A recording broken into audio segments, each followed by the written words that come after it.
మనకి ఎలాంటి సమస్య వచ్చినా, ఎంత ఛాలెంజ్ వచ్చినా, మన మైండ్, మన విల్ పవర్ ఎప్పుడైతే స్ట్రాంగ్‌గా ఉందో, ఆటోమేటిక్‌గా సక్సెస్ సాధిస్తాం.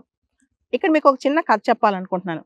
అమితాబ్ బచ్చన్, ఆయన పేరు తెలియని వాళ్ళు దేశంలో ఎవరు లేరు. చాలా గ్రేట్ యాక్టర్. బాలీవుడ్‌లో ఈ రోజుకి కూడా ఆయనకి 82 సంవత్సరాల వయసొచ్చినా, ఆయన్ని బీట్ చేసే యాక్టరే లేరనమాట. అంత స్ట్రాంగ్, అంత గ్రేట్ ఆయన. మీకు తెలుసా ఆయన 1996 ఆ టైంలో ఆయన ఒక కంపెనీ పెట్టారు. అదే ఏబీసీ లిమిటెడ్.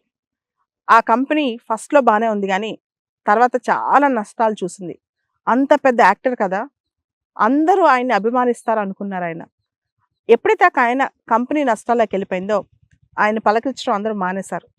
ఇన్‌ఫాక్ట్ ఆయనకెవరైతే అప్పులిచ్చారో వాళ్ళందరూ ఆయన ఎనకాల పడ్డారు. పొద్దున్న నిద్రలేసి డోర్ తీస్తే ఇంటికి అప్పులోళ్ళొచ్చి కూర్చునేవాళ్ళంట. బ్యాంకుల దగ్గర తీసుకున్న అప్పులు, ఛానల్స్‌కి వీళ్ళు పే చేయాల్సినవి, రకరకాల బయట క్రెడిటార్స్ దగ్గర తీసుకున్న అప్పులు, ఇవన్నీ ఆయనకి తడిసి మోపుడయ్యాయంట. ఏబీసీ ఒక్కసారిగా కుప్పకూలిపోయిందనమాట.